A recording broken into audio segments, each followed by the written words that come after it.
এটা পাকান পিঠা।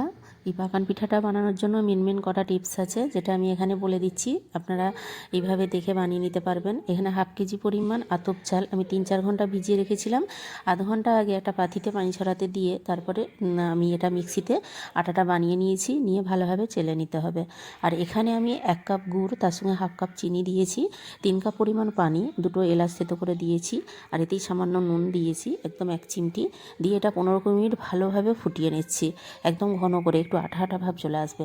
তারপরে এই ফুটন্ত এটা ফুটন্ত গুড়ের পানিটা কিন্তু আমি আটাতে দেবো না, একটু ঠান্ডা হতে দেবো, মানে হালকা গরম থাকা অবস্থায় এই আটার সঙ্গে আমি 1/2 কাপ ময়দা মিশিয়েছি, আর একটু মৌরি দিয়েছি, গোটা মৌরি, আর সামান্য কালো জিরে দিয়েছি, গোটা কালো জিরে দিয়ে এইভাবে ভালোভাবে মাখিয়ে নিয়ে ব্যাটারটাকে একটু পাতলা করে গুলে নেবো। নিয়ে এটা 15 মিনিট ঢাকা দিয়ে রেখে দেবো। 15 মিনিট পর দেখুন এই ব্যাটারটা একটু ঘন হয়ে গেছে। এইভাবে ভালোভাবে ফেটিয়ে নিয়ে আর সাদা তেল খুব ভালোভাবে গরম করে নিতে হবে হাই ফ্লেমে। তারপরে মিডিয়াম ফ্লেমে রেখে পিঠাগুলো 2 থেকে 2.5 মিনিট সময় লাগবে এক একটা পিঠা ভাজতে।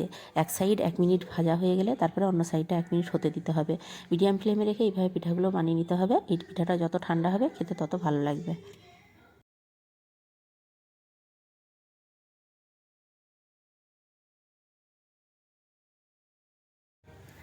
যদি ভালো লাগে আপনারা এইভাবে পিঠাটা বানিয়ে খাবেন, আর আশা করছি আপনাদের ভালো লাগবে।